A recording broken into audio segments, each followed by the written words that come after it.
What if the American dream quietly changed, and almost nobody noticed? For decades, buying your first car was a rite of passage. Today, millions of young Americans are skipping it entirely. Not because they don't like cars, because they don't think they're worth it anymore. So, what changed? For generations, a car meant one thing: freedom. The moment you got your driver's license, the world suddenly opened up.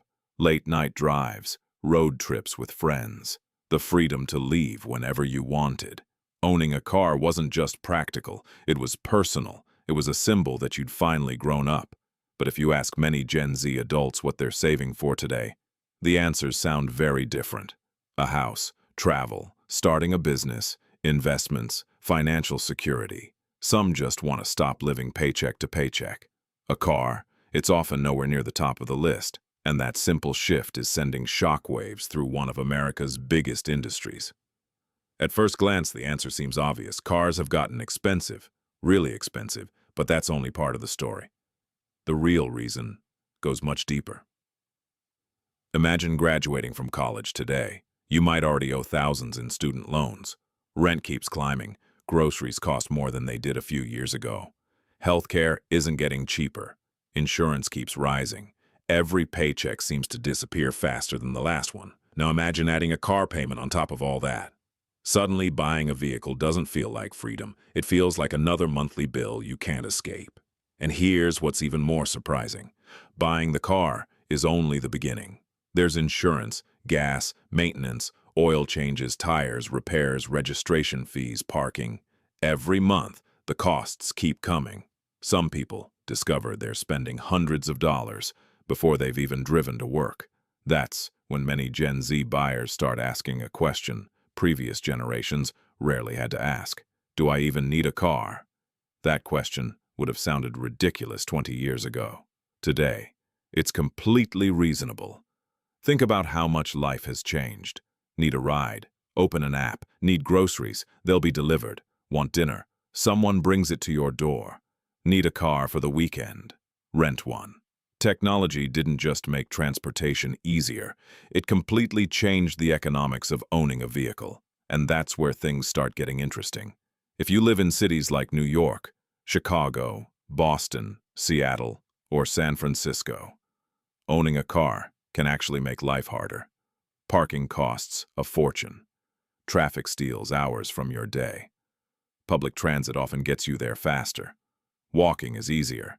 Biking is cheaper. Ride-sharing fills the gaps. In many cities, the smartest financial decision isn't buying a car, it's avoiding one. But then something happened that nobody expected.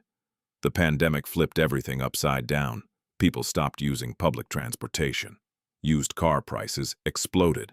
Dealerships ran out of inventory. Some used cars actually became more valuable over time. For a brief moment, it looked like America's love affair with cars had returned. But it didn't last. Interest rates climbed. Monthly payments reached record highs. Insurance premiums surged. And, suddenly, owning a car became even harder than before. Here's where things get crazy. This isn't a story about a generation that hates cars, far from it. Gen Z watches car reviews, they follow automotive creators, they admire Lamborghinis, Porsches, classic muscle cars, electric supercars. The passion is still there. But admiration doesn't automatically become ownership, and that's a huge difference. Think about music. People used to buy CDs, now they stream songs, movies, streaming, software, subscriptions. Even office space has become something people rent instead of own. Ownership itself is changing. Cars aren't immune to that shift. For many young adults, access matters more than possession, if you can get where you need to go. Why spend thousands every year on something that sits parked most of the time? That's a question automakers never had to answer before, but now they do. And there's another reason hiding beneath the surface. Life milestones are happening later than ever. People are getting married later, buying homes later, having children later. Each of those milestones traditionally pushed people toward buying a car without them.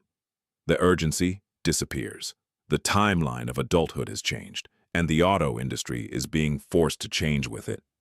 But that's not even the biggest surprise. Remote work quietly changed everything. Millions of Americans no longer commute 5 days a week. Some don't commute at all. Meetings happen over video calls, shopping happens online, food gets delivered, errands disappear.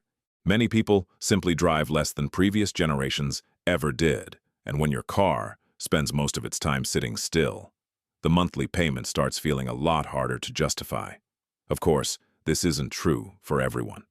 In much of suburban and rural America, owning a car is still essential. There may not be buses, there may not be trains. The nearest grocery store could be miles away. For millions of Americans, a car isn't optional, it's survival, which makes this story even more fascinating. Gen Z isn't rejecting cars, they're rejecting unnecessary expenses, they're asking tougher financial questions, and they're answering them differently than previous generations did. Automakers see what's happening. That's why they're investing in electric vehicles, connected technology, subscription services, software updates. They're trying to make cars feel like technology instead of machines. Because today they're competing with something unexpected. Not another car company. They're competing with the idea of not owning a car at all, and that's a battle nobody saw coming. So, is Gen Z killing car culture? Probably not. Car enthusiasts will always exist. Road trips aren't disappearing. Performance cars still inspire millions. The love for driving isn't gone. What's changing is something much bigger. The definition of freedom. For previous generations, freedom meant owning the keys. For many young Americans today, freedom means avoiding debt, keeping options open, living more flexibly, spending money on experiences instead of monthly payments. Maybe that's why this shift feels so important.